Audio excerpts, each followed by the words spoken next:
Croyez-vous en la réincarnation des âmes? Non? Regardez. Blockhütte im Wald bauen, wo wir Namen draufschreiben und dann warten, bis irgendeiner sich verläuft. Vous êtes d'accord avec moi? C'est bien la réincarnation de Hitler dans un imam allemand de nos jours. Incroyable, non?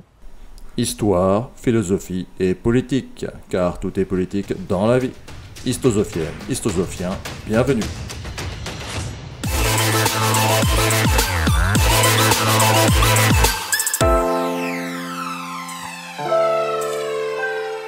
Oh, les plus sceptiques diront, oh non, c'est du mimétisme. Il copie. C'est du mimétisme. Ce n'est pas une réincarnation. Très bien. Connaissez-vous Bas Rutten? Bas Rutten, c'était une star du pancras dans les années 90. Un grand champion néerlandais, parti vivre aux États-Unis. Et je regarde de temps à autre ses vidéos. Et la dernière fois, il a discuté de sa foi catholique et de sa croyance en des entités, des esprits, des fantômes qui vivraient dans sa maison, etc. Alors c'est un gaillard, je ne vois pas l'intérêt qu'il aurait à inventer des histoires. Maintenant, je ne sais pas, mais toujours est-il qu'il y a un moment dans cette vidéo, un passage très intéressant, quelque chose que j'ai appris, c'est que lorsqu'une ovule est fécondée, un flash lumineux apparaît. Pour lui, c'est à ce moment-là que l'âme se saisit de cet être à naître. D'un point de vue scientifique, c'est ce qu'on appelle un flash, une étincelle de zinc qui se produit au moment de la fertilisation. Alors, c'est très intéressant. C'est quand même assez incroyable. Et plus ce flash, je vous mettrai des images, des vidéos, regardez. Et plus ce flash est intense, fort, plus l'ovule sera fertile et apportera la vie. Alors, pour Bas Rutten, c'est à ce moment-là où une âme incarne un être vivant. D'un point de vue scientifique, c'est peut-être tout simplement effectivement une étincelle de zinc. Mais voilà, en tout cas, c'est très intéressant. Je m'excuse, j'ai un peu de mal à parler parce que, voyez-vous, au Cambodge, la saison des mangues est un petit peu en avance. Et il y a beaucoup de pollen dans mon jardin où j'ai plusieurs manguiers. Nous avons plusieurs manguiers. Et ça m'attaque un petit peu le système respiratoire. Alors, je ne vais pas essayer de vous prouver que les âmes existent ou pas, mais nous allons voyager, comme d'habitude, sur ce sujet ensemble. Alors, si vous voulez, la partie historique, nous allons raconter l'histoire des âmes à travers des religions et des philosophies. Dans la politique, nous allons un petit peu développer est-ce que l'Occident a perdu son âme, et en conclusion, eh bien, il faudra aller à la conclusion. Mais avant ça, je vais vous lire un petit poème inspiré qui m'est venu en lisant le très bon livre de Jean Mabir, Les dieux maudits, sur les récits de la mythologie nordique. Abîme béante, chute sans fin, vide infini, abîme fusionnel, glace contre feu, vie infinie. Je rentre dans la partie historique. Alors, toutes les mythologies parlent de l'âme et de l'âme après la mort. C'est vraiment chez tous les peuples, que ce soit des animistes jusqu'à l'islam, la dernière des trois religions révélées. Mais c'est quoi une âme? Alors, je m'inspire en partie de la page Wikipédia qui est assez bien faite, je dois dire, sur ce sujet, pour une fois. Alors, le dictionnaire philosophique l'allemand dit que c'est le principe de la vie, de la pensée ou de toutes deux à la fois, en tant qu'il est considéré comme une réalité distincte du corps dans lequel il manifeste son activité. Aristote, en accord avec les lois de Platon, définit l'âme comme ce qui est par moi, l'âme est ce par quoi nous vivons, nous sentons et nous pensons. C'est la cause du mouvement vital chez tous les êtres vivants. Alors, il peut y avoir une âme immatérielle chez les Grecs, comme chez Épicure. Pour lui, il existe une âme, mais elle est totalement matérielle, elle disparaît après la mort, c'est des atomes qui s'évaporent. Ou alors, elle est devenue aussi immatérielle avec Descartes, qui la définit comme une âme divine. Alors, l'âme, ça vient du mot latin qui signifie souffle, respiration. Donc, c'est aussi, bien évidemment, dans l'Ancien Testament, dans la Torah, Dieu souffle l'âme à travers les narines. Là, il aurait du mal aujourd'hui avec moi, à travers les narines, et c'est comme ça que l'âme pénètre le corps humain. Ou alors, pour Bas Ruiten, c'est au moment de la fécondation de l'ovule, avec ce flash lumineux très impressionnant. Bon, toujours est-il que, a priori, nous avons acquis la conscience il y a 2,5 millions d'années. Alors, est-ce que c'est comme dans 2001, l'Odyssée de l'espace, des extraterrestres, les Anunnamites, qui sont venus sur Terre pour nous élever à la conscience? Ou est-ce tout simplement une erreur de l'évolution, le résultat de changements évolutionnels? Toujours est-il que cette, entre guillemets, malédiction, depuis qu'elle existe, rend l'homme fou. La conscience rend violent, car nous nous posons des questions, et le proverbe « imbécile », les imbéciles bienheureux ou bienheureux les imbéciles est tout à fait exact. Je pense que les plus heureux d'entre nous sont les plus idiots, quelque part, avec, alors idiots au sens noble du terme, les imbéciles, les bienheureux sont ceux qui ne réfléchissent pas trop à ces questions, bien sûr. Toujours est-il que dans nos mythologies, à Babylone, donc l'âme est considérée comme un passage de la vie à la mort,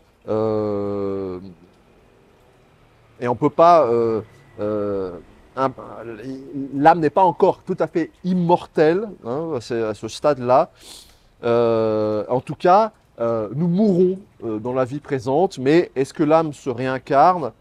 Peut-être, c'est un peu aussi ce que pensent les Égyptiens. Il y a des passages dans l'au-delà. En Égypte, l'être est composé par 9 éléments, dont un qui est l'âme, avec le corps, une partie divine, l'ombre, la lumière, le cœur, où siège la conscience. D'ailleurs, souvent l'âme siège dans le cœur. Alors ensuite, chez les hindouistes, c'est un peu plus défini. L'âme s'appelle Atman. C'est aussi un sujet que je connais mieux. Et l'Atman, c'est une part, l'âme individuelle, donc subit des cycles et se réincarne jusqu'à sa réintégration dans le tout. Donc les âmes sont un morceau du tout. Le tout, c'est la matrice universelle. Tant que nous sommes dans les cycles des réincarnations, c'est parce que notre karma, c'est-à-dire la jauge de nos bonnes et mauvaises actions, n'a pas atteint un niveau de pureté suffisant. Donc nous nous réincarnons. Plus nos actions sont bonnes, plus nous nous réincarnons dans des plans supérieurs, vers le divin. Et moins nos actions sont bonnes, plus nous nous réincarnons vers le matériel, voire les animaux, les insectes, jusqu'aux enfers, bien sûr. Donc l'âme est une infime parcelle d'énergie du Jiva ou Purusha. Les âmes partagent, si vous voulez, une structure commune, essentielle, commune à tous. C'est une sorte d'âme universelle. Et c'est assez intéressant en y pensant, car pourquoi serions-nous forcément des individus séparés les uns des autres. Bon, voilà, à réfléchir. Alors, dans le brahmanisme, donc ces religions indo-européennes, je vais vous parler un petit peu aussi de religions indo-européennes nordiques, avec le Ragnarok. Donc ça, c'est la mythologie scandinave. Alors, c'est la fin du monde, c'est l'apocalypse, hein, si vous préférez. Alors, ce qu'il faut bien comprendre, c'est que le Ragnar, enfin, l'Edda, c'est-à-dire toute la mythologie scandinave, a été écrite en Islande, mais dans une Islande déjà chrétienne. Donc, il peut y avoir des copies, des similitudes. Toujours est-il que, bon, chez les Nordiques, chez les Scandinaves, il y existe une âme. Hein. Après la mort, nous allons, pour le guerrier, il y a deux options. C'est soit il va aller avec Freya, c'est-à-dire la déesse de la beauté, etc., dans une sorte de paradis, mais où il n'y a pas des guerres, on festoie pas, etc. Donc c'est moins bien. Et ceux qui sont les plus valeureux sont normalement choisis par Odin pour aller au Valhalla. Et là, dans un cycle éternel, en fait, il y aura des repas, des guerres, des morts, résurrections, jusqu'au temps de la fin du monde, le Ragnarok, où tous ces guerriers sont ramenés sur Terre pour combattre les géants dans un dernier combat éclatant qui signifiera la fin du monde, mais le début d'un nouveau monde, avec un nouveau couple d'humains qui seront sauvés. Et d'ailleurs, en parlant du couple primordial, chez les Nordiques, le couple primordial a été créé à partir d'un arbre, et la sève et le sang. D'accord, ils ont été parlés par Odin et ses frères. Ils ont été créés à partir d'un arbre en même temps. Et il n'y a pas eu l'homme avant, comme dans les religions adamiques.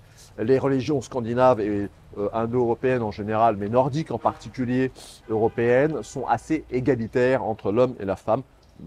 Égalitaires, pas tout à fait quand même, hein, mais beaucoup plus que dans les religions orientales adamiques, où la femme a été créée après Adam, puisque Adam, chez les Scandinaves, l'homme et la femme sont créés en même temps, à partir d'un arbre par les dieux. Donc voilà un peu pour le Ragnarok, et entre guillemets, ce qu'il faut retenir, c'est que c'est quand même une religion indo-européenne, donc c'est des cycles de vie. L'âme se réincarne, elle ne meurt pas, mais elle fait quand même partie d'un tout. C'est pas une âme individuelle au sens assez chrétien du terme. Alors, dans le bouddhisme, qui a été inspiré par l'hindouisme, bien évidemment, il y a une âme, même si elle est moins définie, puisque en fait l'âme change à tout instant. Hein, c'est la causalité. Rien n'est créé seul, tout est causal, tout est lié à des événements et des actions, action-réaction. Et nous avons des âmes parce que nous nous réincarnons, mais nous n'avons pas d'ego à proprement dire. C'est-à-dire, en fait, même si on se réincarne, ça ne sera pas le même qui se réincarne. Si quelqu'un meurt, c'est pas son caractère sera pas réincarné, son ego ne sera pas réincarné, mais sa parcelle de vie commune, hein, de la matrice sera réincarnée. Alors, dans certains courants du bouddhisme, des courants un petit peu spécifiques, comme le bouddhisme tibétain, qui est que 2% des bouddhistes du monde, je le rappelle à chaque fois. Hein, ils font beaucoup de propagande, mais c'est un bouddhisme très minoritaire, hein, si vous voulez. Hein, c'est du lobbyisme. Chez les Tibétains, ils considèrent qu'en fait l'ego est quand même réincarné, puisqu'on peut se souvenir de ses vies antérieures et ainsi de suite. Bon, voilà, ça c'est des points de vue de détail.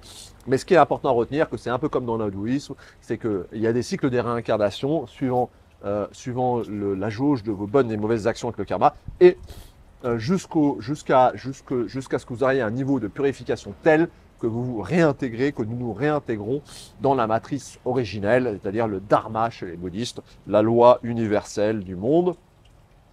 Voilà. Alors, dans l'hindouisme, le bouddhisme ou les religions nordiques, celtiques, germaniques, il existe une âme. Hein. Alors maintenant, nous allons dans le judaïsme. Le judaïsme primordial n'a pas défini l'âme en tant que vie éternelle. En fait,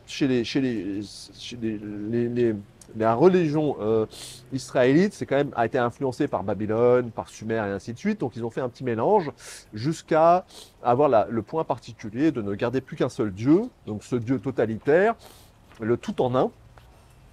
qui n'existe nulle part ailleurs. Alors il y avait eu des tentatives avant de Dieu, même en Égypte, avec Toutankhamon, etc. Mais là, ça c'est poussé à l'extrême. C'est poussé à l'extrême parce que Dieu interdit de vénérer les autres dieux dans les commandements. C'est le premier d'ailleurs commandement. Tu ne vénéreras que moi, que ma face. Bon, voilà, mais c'est pas le sujet. Alors chez les Juifs antiques, il n'y a pas vraiment une âme aux définitions telles que les Grecs l'ont définie en même temps d'ailleurs à peu près, une âme éternelle. Les Juifs pensent avoir perdu le paradis terrestre et espèrent pouvoir être réintégrés sur terre un jour lors de la venue du Messie et après le Ragnarok juif, c'est-à-dire l'Apocalypse. Mais l'idée de l'âme éternelle, c'est forgé sous l'influence des Grecs et de la philosophie grecque, et ce n'était pas tout à fait le cas initialement. Voilà, donc ça il faut bien le comprendre parce qu'à la mort, l'homme retourne au Sheol, le néant, jusqu'à la résurrection, mais la résurrection n'est pas forcément évidente, d'accord?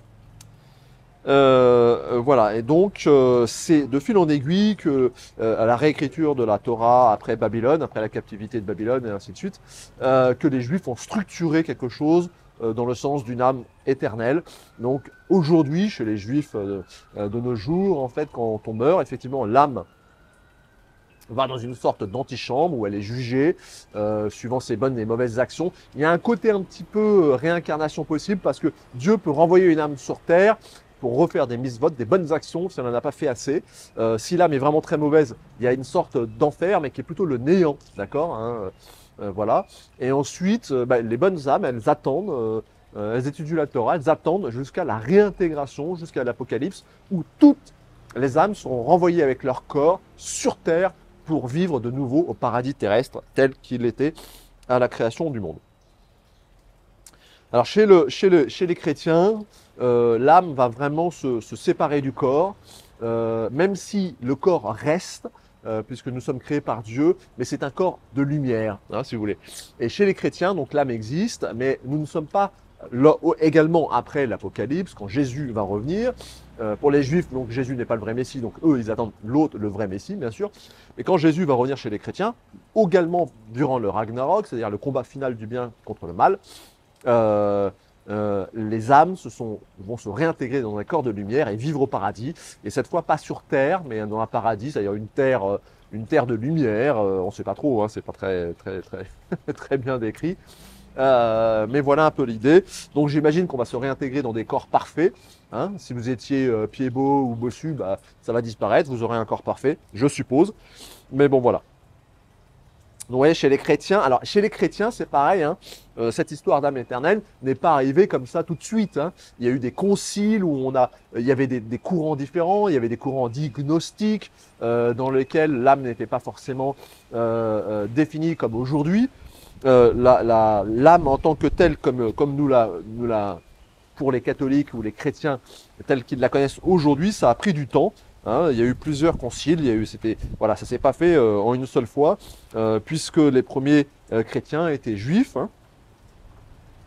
et donc c'était pas aussi évident. Voilà. Bon, je rentre pas dans les détails de ça, vous pourrez les trouver. Ce qui est important de comprendre, c'est que aujourd'hui, que ce soit les juifs ou les chrétiens, et les musulmans, je vais en parler juste après, croient en une âme qui est pas totalement séparée du corps, mais qui est quand même immatérielle, pour un jour se réintégrer dans un corps de lumière pour les chrétiens, ou dans le vrai corps, mais aussi un corps parfait, bien évidemment, sur terre, dans une jeunesse éternelle au paradis terrestre. Alors dans l'islam, il y a également une âme, bien sûr. L'islam distingue l'âme, l'esprit et la psyché. C'est pareil, l'âme est bien évidemment éternelle, et le paradis existe également au ciel, comme chez les chrétiens, mais c'est une réplique du paradis terrestre juif, mais pas sur terre a priori, qui est offert aux valeureux qui ont une âme pure. Et pour cela, il faut faire le djihad, le grand djihad, c'est-à-dire le combat intérieur du bien contre le mal, mais le djihad, le petit djihad, c'est-à-dire le combat physique, la guerre sainte chez les musulmans, ouvre aussi les portes du paradis. Alors ça rejoint un peu la mythologie indo-européenne, dans le sens où chez les Vikings, mais aussi chez les Indiens, hein, chez les Hindous, lire la Bhagavad Gita, le guerrier va au paradis. Hein. Le guerrier qui n'a pas peur de la mort et qui combat valeureusement va directement au paradis. Donc chez les Vikings au Valhalla, chez les Indiens, chez les Hindous, il est réincarné dans des mondes supérieurs, dans des stades supérieurs. Enfin, en tout cas, c'est bon pour le karma. Et chez l'islam, c'est un petit peu le cas. Voilà. Donc voilà pour un peu pour l'islam. Alors maintenant, on va aborder le côté un peu scientifique, hein, parce que les scientifiques ont aussi leur mot à dire. La science, c'est important. Alors bien sûr, en physique, il y a deux courants. Un totalement qui dit que l'âme ne peut pas exister, hein, puisque nous sommes composés d'atomes, et une fois morts, ces atomes se changent, se dispersent. Et s'il existait une âme, et là, on pourrait la détecter scientifiquement, la percevoir. Alors, effectivement, quand une ovule est fécondée par un spermatozoïde, il y a ce flash. Mais pour eux, c'est juste une lumière de zinc. Alors, pour qu'il y ait une vie après la mort, il faudrait que la conscience soit séparée du corps, hein, que ça soit une entité, un objet en tant que tel, un programme informatique, par exemple. Hein, on parle des intelligences artificielles, qui ne sont pas des intelligences d'ailleurs. Donc ça, c'est un peu... Et après, ils vont aussi évoquer, scientifiquement, on va dire que... parce que il y a une tendance à dire que l'âme, elle est quantique. Il y a la physique quantique, mais bon, voilà. Même certains scientifiques vont utiliser l'équation de Dirac, formulée en 1928 dans le cadre de la mécanique quantique relativiste. Et cette dernière vise à décrire le comportement des particules élémentaires comme les électrons. Et donc pour ce mouvement scientifique, il n'y a pas d'âme. Quand on meurt et les atomes se dispersent. Voilà. Mais il y a un courant inverse, représenté par exemple le professeur Hans Halvorson de l'université de Princeton, qui justement, eux disent, mais non, parce que dans la physique quantique, il y a de l'intrication, il y a la superposition, et justement, il fait remarquer que une interprétation du problème de la mesure en mécanique quantique semble exiger une observation par un esprit ou un agent conscient, voire un esprit quantique, pour effondrer la fonction d'onde. Alors, bon, dans mon livre Évolution, c'est expliqué en détail, mais la fonction d'onde, en fait, pour mesurer, alors j'essaie de faire quelque chose, une image simple, quand un électron tourne autour d'un atome, l'électron, en fait, il est partout et à la fois, en même temps et partout à la fois, d'accord ? On ne peut pas le positionner. Et si on le mesure, donc par l'action d'un être humain, d'un être conscient, la mesure, elle se fait par quelque chose de conscient. Si on mesure cet électron avec un télescope électronique, et bien à ce moment-là, la fonction d'onde s'écroule, c'est-à-dire la physique quantique s'écroule, et l'électron sera localisé à un endroit donné et dans un état donné. Et c'est l'écroulement de la fonction d'onde. Il perd son état quantique pour devenir dans un état de physique normal. Voilà. La perte de la fonction d'onde, c'est ça. Et donc, il faut une mesure. Il faut une conscience, il faut une volonté pour mesurer cet état. Et donc, ça ouvre la porte à éventuellement à des choses sur l'âme, puisque la mécanique quantique pose le principe d'une superposition en tant qu'état normal de la matière, un cerveau matériel devrait aussi se trouver dans un état intermédiaire très semblable au chat de Schrödinger. Alors le chat de Schrödinger, c'est justement quand on ne mesure pas un état quantique, il peut être à la fois à gauche, à droite, en bas et à droite, vivant ou mort. Hein, c'est ça le fameux chat de Schrödinger. Bon, c'est un peu compliqué à comprendre, même moi je survole tout ça.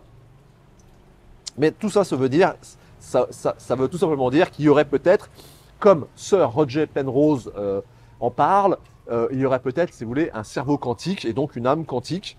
En d'autres termes, la théorie de l'esprit quantique défendue par Penrose a été, même si elle a été refutée par beaucoup d'autres scientifiques, elle reste quand même assez intéressante dans le sens où il y aurait comme une âme. Et là, on retourne vers l'hindouisme ou les croyances un peu indo-européennes, bouddhistes et hindouistes, c'est qu'il y aurait peut-être une âme universelle, une force universelle, quelque chose de quantique pour nous mesurer et nous créer. Voilà. Bon. Pour résumer, les scientifiques purs et durs vont dire bah non, l'âme n'existe pas parce que quand on meurt, bah, les molécules se dispersent, les atomes se dispersent, etc. Il n'y a pas d'objet en tant qu'âme, on n'a pas découvert cet objet-là. Le flash lumineux lors de la procréation, de la fécondation de l'ovule, n'est qu'une réaction non biologique, hein, mais physique. Voilà. On ne sait pas pourquoi d'ailleurs, hein, à ma connaissance, on ne sait pas pourquoi, mais elle existe et bon voilà. Mais d'autres courants scientifiques comme Sir Penrose ou d'autres, par la physique quantique, et c'est cette fonction d'écroulement de l'onde, disent mais non, il peut y avoir des choses qu'on ne connaît pas. D'ailleurs, Penrose, lui, s'articule également sur le fait que le cerveau a une telle capacité de conscience et de calcul phénoménal qu'aucun ordinateur n'arrivera jamais à atteindre, c'est parce qu'elle est quantique. Elle est quantique et il y a les superpositions du calcul en masse superposée et qui ouvre la porte à quelque chose qui est l'intrication, la superposition. Hein. L'intrication, c'est quand deux atomes sont liés qu'ils soient un sur la Lune ou l'autre sur Terre. Si on en mesure un, l'autre change d'état de manière instantanée. Ça ne va pas plus vite que la lumière, mais c'est parce qu'en fait, il se considère que c'est comme une seule particule, même si elle est à 10 millions de kilomètres de distance. Il n'y a plus d'espace et de temps.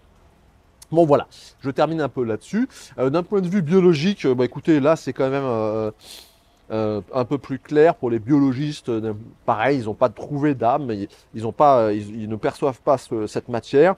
Donc le corps est purement matériel, même si par exemple une fois de plus pour la fécondation, bah, à ma connaissance on ne sait pas à quoi ça sert ce flash, mais voilà. Alors maintenant d'un point de vue paléanthropologique, bon alors la conscience serait apparue il y a 2,5 millions d'années, hein, on ne sait pas pourquoi, accident, évolution, rencontre, peut-être, on ne sait pas. Mais les premières formes de vie, hein, comme les méduses par exemple, qui existent toujours, qui sont des organismes primitifs qui n'ont pas réellement de système digestif, mais qui ont des neurones, mais n'ont aucune conscience. Elles vivent au fil des courants, sans avoir de conscience réelle. Donc l'apparition de la conscience chez l'humain, et chez les animaux évolués, on va dire tout de même, mais pas à notre niveau. Là, lisez L'homme d'Arnold Gehlen, regardez ma vidéo sur le sujet, reste quand même quelque chose d'incroyable et qu'on ne sait pas définir, on ne sait pas dire pourquoi. Donc voilà. Alors maintenant, je rentre dans la partie philosophique. Attention, la caméra bouge, il y a un peu de vent, donc je surveille. Alors d'un point de vue philosophique, nous l'avons vu, la conscience serait apparue il y a 2,5 millions d'années. 2001, l'Odyssée de l'espace, rencontre avec une autre civilisation, les Anunnaki. Quelque chose a fait que cette conscience apparaît. Et cette conscience nous a chassés du paradis terrestre. Alors ça c'est intéressant, c'est parce qu'en fait, heureux les imbéciles, depuis que nous sommes conscients, nous sommes maudits en réalité. Et la conscience engendre la violence, notre mal-être profond. D'être pourquoi suis-je conscient si je dois mourir? À quoi ça sert, hein? Donc c'est quand même le moteur, la conscience. Plus un être humain, plus une civilisation est consciente, c'est-à-dire éveillée, plus elle prend en compte la notion du temps. Et vous pourrez voir que toutes les civilisations les plus évoluées techniquement sont des civilisations du temps, où le temps devient de plus en plus important, précieux, où on compte le temps, où l'heure est importante, etc. Au Cambodge où je vis, qui est une civilisation moins techniquement évoluée, entre guillemets, les gens n'ont pas la même conscience du temps. L'heure c'est l'heure, oui, mais enfin bon, voilà quoi. Si on arrive 10 minutes avant, 10 minutes après, une demi-heure même, c'est pas si grave. Vous allez au Japon ou en Europe du Nord, enfin dans les civilisations les plus nord, la Chine du Nord, etc. L'heure c'est l'heure. Hein. C'est intéressant à ce niveau-là parce que le temps est lié à la conscience. Hein. Et plus nous sommes conscients, plus nous prenons en compte le temps, et plus le temps devient précieux. Évidemment, le temps de la vie contre la mort, et ainsi de suite. Alors, d'un point de vue, si vous voulez, philosophique, si l'âme existe, elle doit forcément pouvoir se réincarner. Sinon, à quoi bon? Il n'y aurait pas de sens.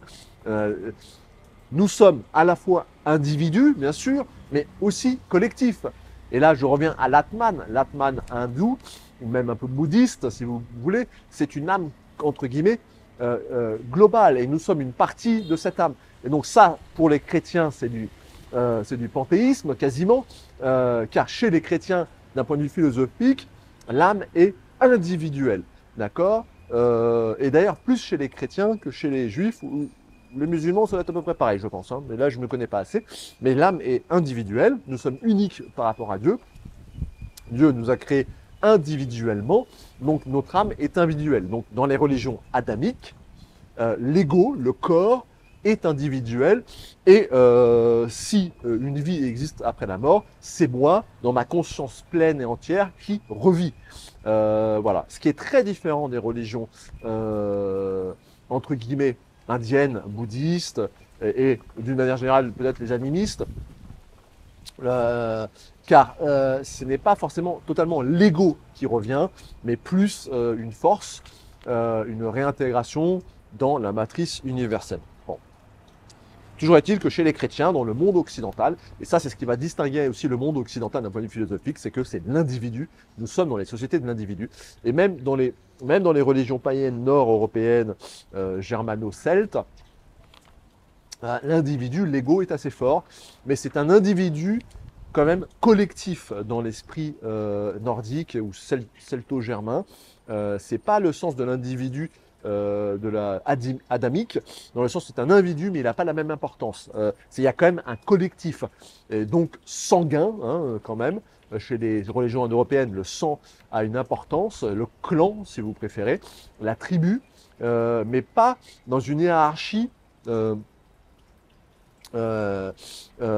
urbaine, telle qu'elle est définie dans les religions adamiques. Hein, le christianisme, le judaïsme et l'islam, ce sont des religions urbaines et non rurales, car c'est des religions de l'individu dominées dans la structure moderne, bien évidemment, dominées par une hiérarchie extrêmement importante, que ce soit même les protestants, hein, même s'il n'y a pas de pape, ça reste quand même des sociétés hiérarchiques, paternalistes, etc., qui sont liées à la complexification des sociétés, bien évidemment. Là, il faut lire Espace et paix, c'est le sujet du livre.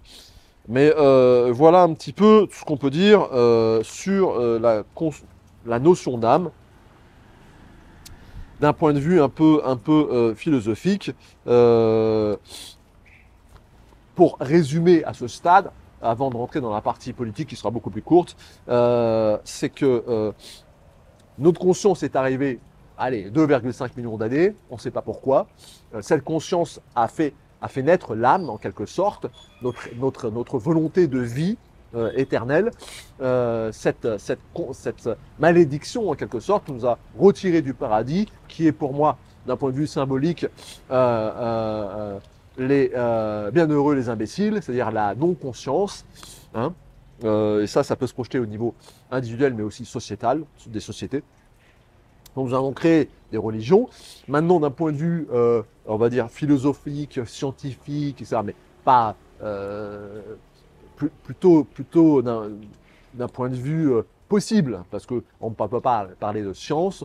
Il y a deux façons de définir une âme, soit purement individuelle, égocentrée, ça c'est plutôt les religions adamiques, et une âme un peu plus collective, et ça c'est plutôt les religions, on va dire, asiatiques au sens large, même si une partie des Indo-Européens sont touchés par cela. Dans un sens, l'individu nordique est fort, hein, sa réputation, son honneur, etc. Mais ça reste quand même dans un collectif. Hein, jusqu'à aller dans l'extrême, puisque, bon, je rentre dans la partie politique. Dans la partie, si vous voulez, politiquement, l'âme est devenue collective dans toutes les dictatures. Donc, je parlais tout à l'heure, à l'instant, je parlais des Nordiques, qui sont des individus, mais au sein d'un collectif clanique sanguin, hein, ce qu'on va définir par le mot race. Et dans l'Allemagne hitlérienne, dans le national-socialisme, mais c'est aussi un peu le communisme aussi, hein, le national-communisme, le national-bolchevisme, l'âme devient collective, elle n'existe peut-être pas au sens religieux, mais elle existe au sens de la nation, de la culture du sang, poussé à l'extrême chez les nazis, chez Hitler. Donc c'est le collectif qui doit survivre, d'accord? L'individu ne compte plus, et ça c'est également dans le national-bolchevisme, hein. C'est l'individu ne compte pas, ce qui compte c'est le collectif, et le collectif est soudé forcément soit par des liens du sang ou des liens forts culturels ou politiques, idéologiques. Mais voilà. En Occident, nous avons eu l'Occident de l'Ouest, hein, sans la Russie, parce que la Russie est quand même toujours une nation qui n'a pas perdu son âme, mais le monde occidental a perdu son âme. Nous n'avons plus d'âme, nous n'avons plus de spirituel, ou très peu. Et ça, c'est un problème, car si l'Occident a perdu son âme, elle se perd elle-même, car l'âme a toujours été associée dans toutes les religions ou philosophies, etc., à la morale. Alors pas la moraline, hein. Chez les Vikings, la morale, c'est pas celle d'aujourd'hui, hein, ou dans la Bhagavad Gita, la guerre est un point d'honneur. Tuer son ennemi, c'est tout à fait bien. Hein. Donc, vous voyez, suivant les civilisations, etc., ça peut changer. Mais toujours est-il que la morale est souvent liée à l'âme. Pourquoi? Ben parce que vous avez besoin d'avoir une bonne jauge de bonnes actions. Si vos actions sont mauvaises, bah, vous allez soit en enfer, soit vous êtes réincarné, je sais pas moi, en cafard, etc. Donc, vous voyez, l'âme et la morale, le bien, si vous préférez, sont liés. Alors, si on perd son âme, ce que l'Occident a fait, l'Occident a vendu son âme, a perdu son âme, et ben nous sommes rentrés dans ce que Poutine a défini comme la société du mensonge. L'Occident est devenu la société du mensonge, où tout est permis, que ça aille de la pédophilie, au vol, au contrôle des populations, etc., etc. C'est parce que nous n'avons plus d'âme. Nous avons perdu notre âme. Nous avons vendu notre âme. Et ça, c'est important à comprendre. Que vous soyez religieux ou pas, c'est important à comprendre. C'est que tant que vous avez une âme, vous vous dites toujours « je dois faire le bien », entre guillemets, pour me sauver, d'un point de vue individuel, mais aussi collectif. Ça va dans les deux sens. Hein. Donc ça, c'est ce qui se passe effectivement en Occident. Nous avons perdu notre âme. Je pense qu'on va la retrouver à un moment donné. Tout est cyclique pour moi dans le monde, même si nous sommes dans le Kali Yuga, c'est-à-dire l'âge noir. À un moment donné, nous ressortirons de ce cycle après le Ragnarok, la fin du monde qui, je pense, arrivera d'une manière ou d'une autre. Hein, nous allons pile dans le mur. Elle est nécessaire, je pense qu'il faut à un moment donné renaître tel le phénix de ses cendres pour repartir sur de bonnes bases. Et nous retrouverons notre âme collective ou individuelle ou individuo collectivo. Nous retrouverons cette âme et le sens moral qui va avec, le sens de l'honneur, le sens du bon, etc. Je rentre dans la partie conclusion. Alors, pour mourir heureux, faut-il une âme? Je pense que oui. Pour mourir heureux, il faut une âme, mais pas forcément une âme égocentrée, à mon sens. Hein. Moi, je crois quand même au collectif, mais chacun choisit. Alors là, je vais citer Jésus, ce révolutionnaire. D'ailleurs, je vous mettrai en lien sur Blast, il y a eu 2 émissions faites par un monsieur barbu avec des cheveux, la réincarnation de Marx. Pour ceux qui croient à la réincarnation, bon, il est assez intéressant. Bon, c'est un marxiste, pas tenté, mais il est gentil, il fait des bonnes analyses. C'est un marxiste avec une petite touche gnostique. Je pense qu'il doit être au droit humain. Il a une tête à être au droit humain. C'est un gnostique, mais ce qu'il dit sur Jésus est tout à fait exact, à mon sens. D'ailleurs aussi sur César et les Celtes, d'ailleurs. Il a fait 2 vidéos. Même si je ne suis pas d'accord avec tout. Alors, c'est en regardant cette vidéo-là que j'ai recopié quelques textes que je vais vous lire, notamment quelques passages de Jésus et de Tolstoï. Alors, Jésus dit « Êtes-vous donc sans intelligence, vous aussi? Ne comprenez-vous pas que tout ce qui rentre dans l'homme, en venant du dehors, ne peut pas le rendre impur. Parce que cela n'entre pas dans son cœur, mais dans son ventre pour être éliminé. C'est ainsi que Jésus déclarait purs tous les aliments. Il leur dit encore, ce qui sort de l'homme, c'est cela qui le rend impur, car c'est du dedans, du cœur de l'homme, que sortent les pensées perverses, inconduites, vol, meurtre, adultère, cupidité, méchanceté, fraude, débauche, envie, diffamation, orgueil et démesure.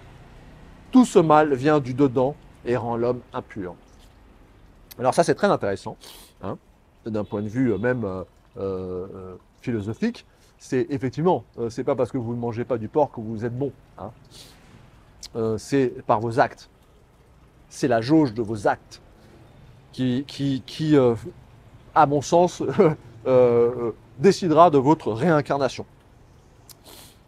Sur les temples sans autel, alors pardon, je cite encore, là du coup, c'est Jean-Jacques Rousseau, dans le contrat social, qui est une sorte de gnostique aussi. Hein. Mais le problème, bon, alors le problème de Rousseau, bien évidemment, c'est faites ce que je dis parce que je fais. Bon, mais c'est un autre sujet.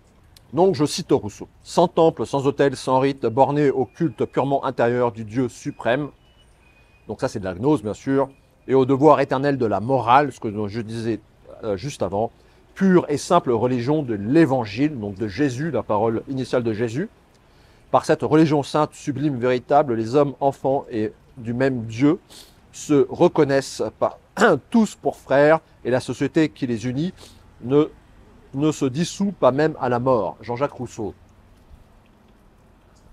Alors, bien sûr, c'est comme toutes les pensées de Jean-Jacques Rousseau et dans un point de vue plus large du socialisme, marxisme, communisme, c'est de la théorie, bien sûr. Mais c'est intéressant. Il faut bien partir d'une théorie pour essayer de créer un monde. Après, il faut ne pas perdre la notion de la nature et des lois universelles de la nature, de la physique, physique quantique et autres. Et c'est pour ça que je terminerai, donc ça c'est purement de moi, ça peut rien avoir avec Blast, je rajouterai une citation tirée de l'Edda, donc de l'Edda poétique, c'est-à-dire la mythologie nordique.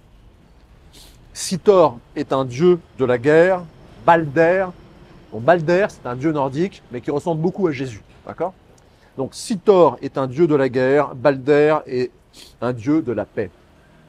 Mais la paix dans l'ordre, dans la soumission aux lois du monde, dans la fidélité à la création divine sur laquelle règne son père Odin, le grand voyageur aux corbeaux et aux loups.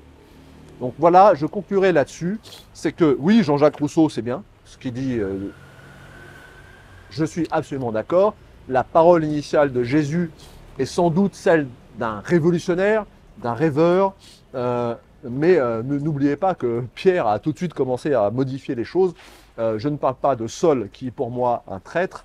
C'est lui qui a commencé à déformer et à transformer la parole de Jésus, qui, s'il a existé, est là très intéressant. Il faut lire l'évangile de Marie-Madeleine, ou de Thomas d'ailleurs, que je connaissais moins.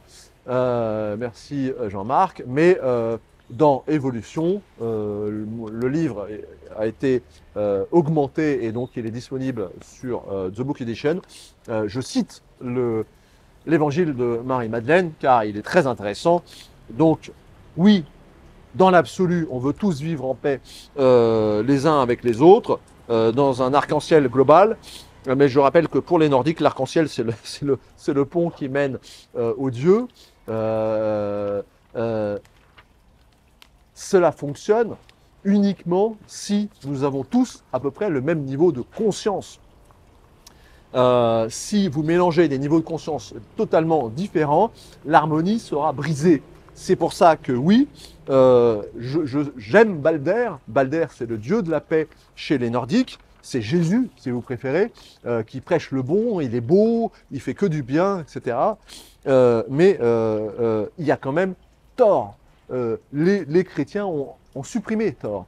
Je dirais plutôt que Saul a supprimé Thor. Hein. Pourquoi ?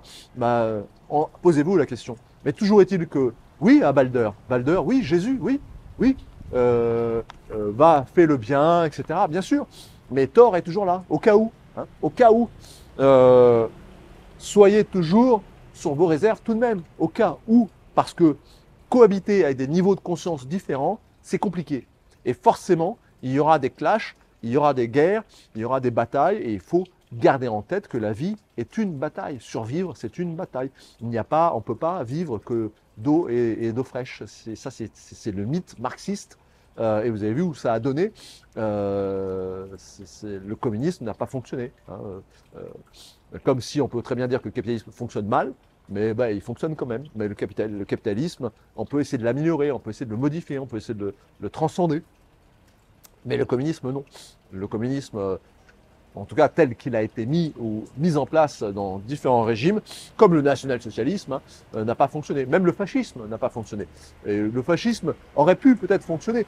Mais voilà, moi je suis fondamentalement anarchiste, mais de droite. Pourquoi de droite? Parce que Sitor est un dieu de la guerre, Balder est un dieu de la paix, mais la paix dans l'ordre, dans la soumission aux lois du monde. À bon entendeur, salut.